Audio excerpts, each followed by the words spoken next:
आज हम किसी बड़ी अंतर्राष्ट्रीय घटना या जटिल वैज्ञानिक खोज की बात नहीं कर रहे हैं, बल्कि आज हम ज़मीनी स्तर पर उतरेंगे, एक सामुदायिक उत्सव की धड़कन महसूस करने की कोशिश करेंगे। हमारे सामने ना गब्बापुर गांव में हाल ही में जो गणेश पूजा हुई, उससे जुड़े कुछ विवरण हैं। और ये सिर्फ एक पूजा का ब्यौरा नहीं है, ये एक आईना हो सकता है जिसमें हम एक गांव का जो सामाजिक ताना बाना है, उसकी एकजुटता और आज के दौर में ऐसे आयोजनों की क्या प्रासंगिकता है, शायद इसकी एक झलक देख पाएँ।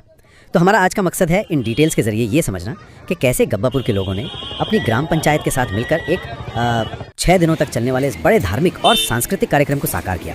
इसमें आस्था तो है ही जाहिर है, लेकिन साथ ही सामुदायिक भागीदारी की परतें हैं, कैसे लोकल इकोनॉमी जुड़ती है और बाहरी दुनिया से इसके क्या कनेक्शंस हैं, इसके भी संकेत मिलते हैं। चलिए इन्हीं संकेतों को पकड़ने की कोशिश करते हैं आज। अच्छा, तो शुरुआत करते हैं इस आयोजन के स्केल से, मतलब कितना बड़ा था ये। जानकारी ये है कि ये गणेश पूजा गब्बापुर के समस्त ग्रामवासियों और ग्राम पंचायत में मिलकर आयोजित हुई, और ये कोई 1-2 दिन का कार्यक्रम नहीं था, बल्कि पूरे 6 दिनों तक चला। 6 दिन ये अपने आप में काफी लंबा समय है किसी गांव के उत्सव के लिए। हाँ बिल्कुल, मतलब सोचिए किसी गांव के लिए इतने लंबे समय तक किसी उत्सव को चलाना कितना बड़ा संकल्प और जबरदस्त इंतजाम की जरूरत पड़ी होगी। हाँ, 6 दिन का मतलब है कि रोजमर्रा की जिंदगी से हटकर पूरे समुदाय का ध्यान, उनकी ऊर्जा, सब कुछ इस उत्सव पर लग गया होगा। इस तरह के लंबे आयोजन अक्सर सामुदायिक रिश्तों को आप कह सकते हैं एक नई मजबूती देते हैं, पर हाँ, आयोजकों पर जिम्मेदारी भी बहुत बड़ी होती है। सही बात है। अच्छा, तो इन आयोजनों के पीछे मुख्य लोग कौन थे, मतलब जिन्होंने इसे लीड किया?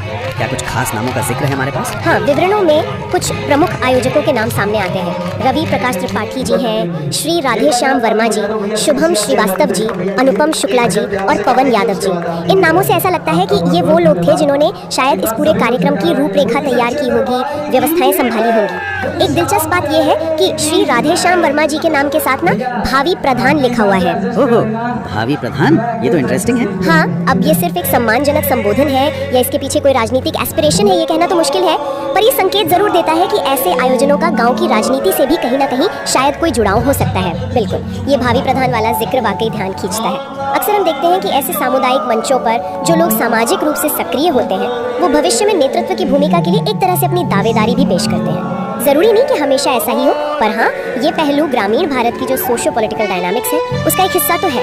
सही बात। खैर, ये तो ही आयोजन समिति की बात। इन 6 दिनों में हुआ क्या, मतलब गांव में किस तरह की गतिविधियां देखने को मिली? कार्यक्रमों की लिस्ट भी काफी लंबी और विविध है। अच्छा। हाँ, सबसे पहले तो एक भव्य श्री श्याम कीर्तन का आयोजन किया गया। कीर्तन तो आप जानते ही हैं, भक्ति और सामूहिक गायन के जरिए लोगों को जोड़ने का कितना सशक्त माध्यम है। हाँ, माहौल एकदम भक्तिमय हो गया होगा। बिल्कुल, और कीर्तन के बाद फिर कला का भी प्रदर्शन था। विवरण बताते हैं कि 3 दिनों तक विशाल झांकियों का प्रदर्शन हुआ। 3 दिन तक झांकियां? हाँ, 3 दिन। और ये झांकियां प्रस्तुत करने वाले कलाकार थे श्री अनुज बजरंगी और सौरभ अलबेला। और खास बात ये कि ये वृंदावन से बुलाए गए थे। अरे वाह, वृंदावन से। तब तो कार्यक्रम का स्तर और धार्मिक महत्व दोनों ही बढ़ गए। यकीनन। और 3 दिन तक झांकियों का चलना ये भी दिखाता है कि कार्यक्रम कितने बड़े पैमाने पर था। सिर्फ एक रस्म अदायगी नहीं थी, बल्कि कला और आस्था का एक विस्तृत प्रदर्शन था ये। सही बात है। वृंदावन से कलाकारों का आना ये इस बात का भी संकेत है कि गब्बापुर के आयोजक सिर्फ स्थानीय स्तर पर ही नहीं सोच रहे थे, वो बाहर से अच्छी प्रतिभाओं को लाकर अपने गांव के उत्सव को एक विशेष पहचान देना चाहते थे। ये गांव के कल्चरल कॉन्फिडेंस को भी दिखाता है एक तरह से। अच्छा, झांकियों के अलावा और क्या था? धार्मिक अनुष्ठानों की बात करें तो कार्यक्रम के अंत में यज्ञ की पूर्णाहुति की गई। यज्ञ? अच्छा। हाँ, यज्ञ भारतीय परंपरा में एक बहुत महत्वपूर्ण अनुष्ठान है। शुद्धि, समर्पण, देवताओं का आवाहन, इन सब का प्रतीक माना जाता है। और पूर्णाहुति का मतलब है कि यज्ञ सफलतापूर्वक संपन्न हो। और जहाँ यज्ञ और पूर्णाहुति हो, वहाँ अक्सर भंडारा भी तो होता है। क्या यहाँ भी ऐसा हुआ? जी हाँ, बिल्कुल। यज्ञ की पूर्णाहुति के बाद एक विशाल भंडारे का भी आयोजन हुआ। भंडारा यानी सामुदायिक भोज।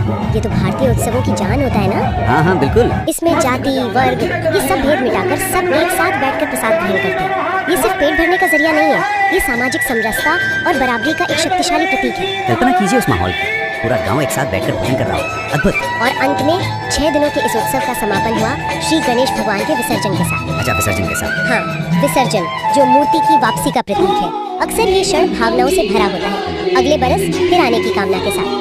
तो ये थे मुख्य कार्यक्रम: कीर्तन, झांकी, यज्ञ, भंडारा और विसर्जन। भक्ति, कला और समुदाय का एक पूरा पैकेज था ये कार्यक्रमों की विविधता इस आयोजन को खास बनाती है। लेकिन इससे भी ज्यादा दिलचस्प बात जो सामने आ रही है, वो है कम्युनिटी पार्टिसिपेशन की कहना। जैसा आपने शुरू में कहा था कि ये समस्त ग्रामवासियों का आयोजन था, इसकी पुष्टि सहयोगियों की सूची से होती है। हाँ, ये बहुत महत्वपूर्ण पॉइंट है। हमारे पास जो जानकारी है उसमें सिर्फ मुख्य आयोजकों के ही नाम नहीं है, बल्कि उन तमाम लोगों का जिक्र है जिन्होंने पर्दे के पीछे रहकर, मतलब साइलेंटली, इस आयोजन को सफल बनाया।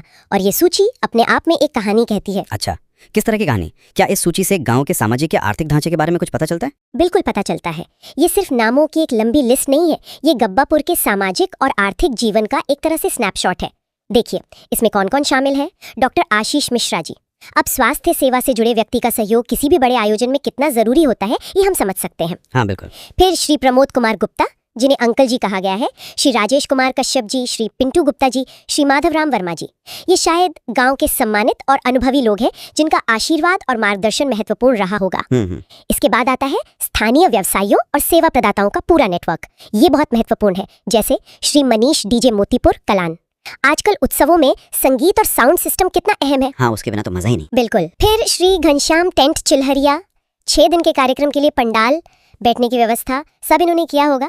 श्री राजू होटल जी, शायद बाहर से आए मेहमानों के ठहरने या खानपान की किसी व्यवस्था में इनका योगदान रहा हो। श्री रोहित गुप्ता गैस सिरसिया, सोचिए भंडारे जैसे बड़े आयोजन के लिए गैस की कंटिन्यूस सप्लाई कितनी जरूरी है। प्रैक्टिकल बात। श्री विक्रम फूल आर्ट सिरसिया, सजावट के लिए फूलों का इंतजाम। श्री प्रदीप साई वड़ा पाव सेंटर, शायद भंडारे के अलावा भी खाने पीने के स्टॉल या योगदान रहा होगा इनका।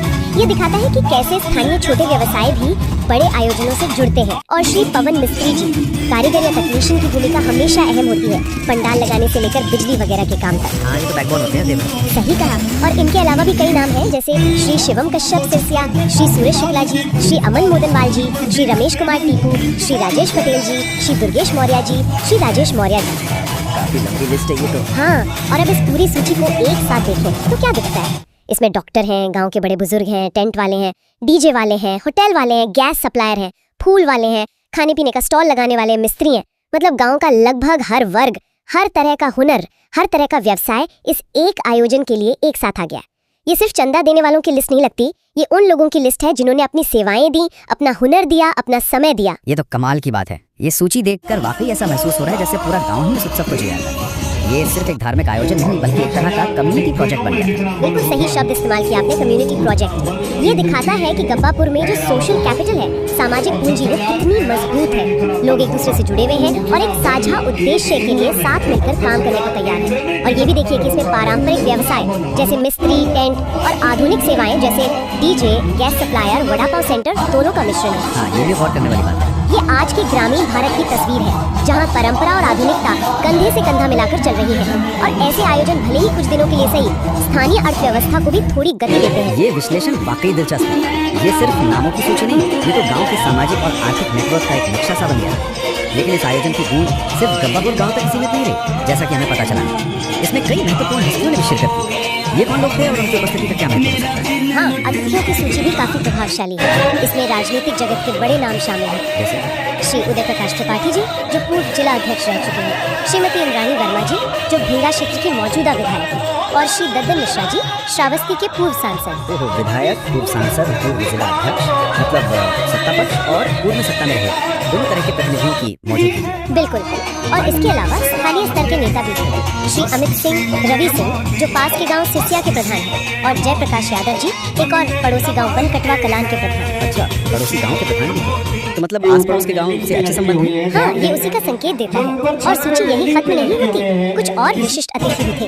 राजू यादव जी हैं, संजय श्रीवास्तव जी, जिन्हें कवि साहब कहकर संबोधित किया गया है। कवि साहब, इंटरेस्टिंग। हाँ, और इकबाल अहमद जी, जिन्हें विशिष्ट कांग्रेस नेता बताया गया है। अच्छा, कांग्रेस के नेता भी थे। जी, तो ये अतिथियों की सूची इस आयोजन के महत्व को कई गुना बढ़ा देती है। चलिए इसे थोड़ा समझने की कोशिश करते हैं। पहली बात, मौजूदा विधायक, पूर्व सांसद, पूर्व जिला अध्यक्ष का आना ये दिखाता है कि ये सिर्फ गब्बापुर गांव का अंदरूनी मामला नहीं था। ये एक ऐसा आयोजन था जिसे क्षेत्रीय राजनीतिक परिदृश्य में नोटिस किया गया।